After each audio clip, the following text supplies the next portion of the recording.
Welcome বন্ধুরা, welcome. কেমন আছো? আশা করি সকলেই ভালো আছো।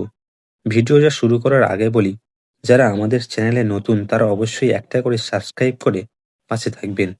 ফাইনালি আইএসএল 2026 আইএসএল সূচি বা শিডিউল ঘোষণা হয়ে গেল, যেটা এআইএফএফ কালকে রাতে ঘোষণা করে দিয়েছে।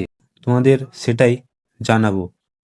তো আইএসএল এর সব ক্লাবকে নিয়ে বলা সম্ভব নয়, তো ইস্টবেঙ্গল, মোহনবাগান, মোহামেডানকে নিয়ে আলোচনা করব, যেখানে 14ই ফেব্রুয়ারি থেকে আইএসএল শুরু হচ্ছে, যেখানে প্রথম ম্যাচ এবং মাঠে নামছে Mohun Bagan versus Kerala blaster FC Vivekananda যুব ভারতীতে।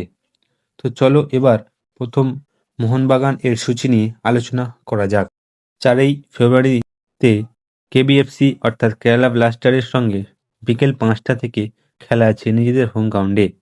এরপর 23শে ফেব্রুয়ারি চেন্নাই এফসির সঙ্গে সন্ধে 7:30টাতে খেলা আছে নিজেদের হোম গ্রাউন্ডে অর্থাৎ যুব ভারতী ক্রীড়াঙ্গনে। এরপর 28শে ফেব্রুয়ারি মোহামেডানের সঙ্গে খেলা আছে সন্ধে 7:30টা থেকে অ্যাওয়ে অর্থাৎ মোহামেডানের মাঠে। এরপর 6 মার্চ ওড়িশা এফসির সঙ্গে খেলা আছে বিকেল 5টা থেকে অ্যাওয়ে ম্যাচ। এরপর 14ই মার্চ খেলা আছে বেঙ্গালুরু এফসির সঙ্গে সন্ধে 7:30 থেকে অ্যাওয়ে ম্যাচ। এরপর 20 মার্চ খেলা আছে মুম্বাই সিটি সঙ্গে সন্ধে 7:30 থেকে হোম ম্যাচ। এরপর 4ই এপ্রিল ম্যাচ আছে জামশেদপুর এফসির সঙ্গে বিকেল 5টা থেকে অ্যাওয়ে ম্যাচ। এরপর 12ই এপ্রিলে খেলা আছে পাঞ্জাব এফসির সঙ্গে সন্ধে 7:30টাতে হোম ম্যাচ। এরপর 19শে এপ্রিল খেলা আছে নর্থ ইস্ট ইউনাইটেড এফসির সঙ্গে সন্ধে 7:30 থেকে অ্যাওয়ে ম্যাচ। এরপর 26শে এপ্রিল খেলা আছে ইন্টারকাশি এফসির সঙ্গে 7:30 থেকে হোম ম্যাচ। এরপর 3 মে খেলা আছে ইস্টবেঙ্গল এর সঙ্গে সন্ধে 7:30 থেকে অর্থাৎ ডার্বি ম্যাচ। এরপর 9 মে খেলা আছে এফসি গোয়ার সঙ্গে বিকেল 5টা থেকে অ্যাওয়ে ম্যাচ। এরপর বলি ইস্টবেঙ্গলকে নিয়ে। 16ই এপ্রিল ম্যাচ খেলবে নর্থ ইস্ট ইউনাইটেডের সঙ্গে 7:30 নিজেদের হোম গ্রাউন্ডে অর্থাৎ বিবেকানন্দ যুব ভারতীতে। এরপর 21শে ফেব্রুয়ারি স্পোর্টিং ক্লাব দিল্লির বিরুদ্ধে খেলবে বিকেল 5টা থেকে নিজেদের হোম গ্রাউন্ডে। এরপর 27শে ফেব্রুয়ারি জামশেদপুরের সঙ্গে বিকেল 5টা থেকে খেলতে চলেছে নিজেদের হোম গ্রাউন্ডে। এরপর 5ই মার্চ খেলতে চলেছে এফসি গোয়ার বিরুদ্ধে বিকেল 5টা থেকে নিজেদের হোম গ্রাউন্ডে। এরপর 14ই মার্চ খেলতে চলেছে কেবিএফসি অর্থাৎ কেরালা ব্লাস্টারের সঙ্গে বিকেল 5টা থেকে নিজেদের হোম গ্রাউন্ডে। এরপর 21শে মার্চ খেলতে চলেছে মোহামেডানের সঙ্গে বিকেল 5টা থেকে অ্যাওয়ে ম্যাচ। এরপর 11ই এপ্রিল খেলতে চলেছে চেন্নাই এফসির সঙ্গে বিকেল 5টা থেকে অ্যাওয়ে ম্যাচ। এরপর 16ই এপ্রিল খেলতে চলেছে বেঙ্গালুরু এফসির সঙ্গে সন্ধে 7:30 থেকে হোম ম্যাচ। এরপর 24শে এপ্রিল খেলতে চলেছে পাঞ্জাব এফসির সঙ্গে সন্ধে 7:30 থেকে নিজেদের হোম গ্রাউন্ডে।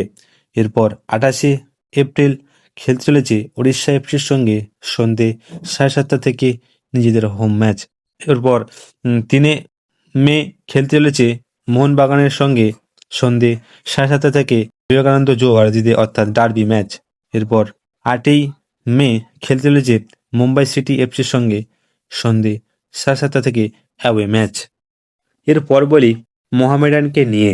তারা তাদের ফার্স্ট ম্যাচ খেলতে চলেছে 15ই ফেব্রুয়ারি জামশেদপুর এফসির সঙ্গে বিকেল 5টা থেকে হোম গ্রাউন্ডে নিজেদের অর্থাৎ জিট টাটা কমপ্লেক্সে খেলতে চলেছে। এরপর 20 ফেব্রুয়ারি এফসি গোয়ার সঙ্গে সন্ধে 7:30 থেকে অ্যাওয়ে ম্যাচ খেলতে চলেছে ফতোরদাতে। এরপর 28শে ফেব্রুয়ারি মোহনবাগানের সঙ্গে সন্ধে 7:30 হোম গ্রাউন্ড নিজেদের হোম গ্রাউন্ডে খেলতে চলেছে অর্থাৎ মিনি ডার্বি। এরপর 7ই মার্চ খেলতে চলেছে বেঙ্গালুরু এফসির সঙ্গে সন্ধ্যা 7:30 থেকে অ্যাওয়ে ম্যাচ। এরপর 13ই মার্চ খেলতে চলেছে চেন্নাই এফসির সঙ্গে বিকেল 5টা থেকে অ্যাওয়ে ম্যাচ। এরপর 21শে মার্চ খেলতে চলেছে ইস্টবেঙ্গল এফসির সঙ্গে বিকেল 5টা থেকে হোম ম্যাচ। এরপর 3 এপ্রিল খেলতে চলেছে পাঞ্জাব এফসির সঙ্গে সন্ধে 7:30 থেকে অ্যাওয়ে ম্যাচ। এরপর 12ই এপ্রিল খেলতে চলেছে ইন্টার কাশি এফসির সঙ্গে বিকেল 5টায় অ্যাওয়ে ম্যাচ। এরপর 17ই এপ্রিল খেলতে চলেছে ওড়িশা এফসির সঙ্গে সন্ধে 7:30 থেকে অ্যাওয়ে ম্যাচ। এরপর 26শে এপ্রিল খেলতে চলেছে স্পোর্টিং ক্লাব দিল্লির বিরুদ্ধে বিকেল 5টা থেকে অ্যাওয়ে ম্যাচ। এরপর 3 মে খেলতে চলেছে মুম্বাই সিটি এফসির সঙ্গে বিকেল 5টা থেকে হোম ম্যাচ। এরপর 10 মে খেলতে চলেছে কেবিএফসি অর্থাৎ কেরালা ব্লাস্টারের সঙ্গে খেলতে চলেছে বিকেল 5টা থেকে অ্যাওয়ে ম্যাচ। এরপর বলি চেন্নাই এফসিকে নিয়ে। তাদের মাঝমাঠকে আরও শক্তিশালী করার জন্য বিদেশি মিডফিল্ডার নোগুয়েরাকে সই করিয়ে নিয়েছে এবং এর পরেই আরেকটা আপডেট শোনা গেল যে জামশেদপুর এফসি তাদের পুরনো হেড কোচ অর্থাৎ ওয়েন কয়েলকে আবারও জামশেদপুর তাদের দলে সামিল করলো এবং দেখা যাক জামশেদপুরের হয়ে কতটা সাফল্য দিতে পারে এই ওয়েন কয়েল। তো এরকম আইএসএল রিলেটেড ভিডিও পাওয়ার জন্য তোমরা অবশ্যই চ্যানেলটিকে সাবস্ক্রাইব করে অবশ্যই পাশে থাকবেন এবং এরকম নিত্য নতুন ভিডিও এবং যারা এরকম আপডেট পায়নি তাদেরকে অবশ্যই তোমরা এই ভিডিওটা শেয়ার করে দেবেন এবং পাশে থাকবেন। তো ধন্যবাদ।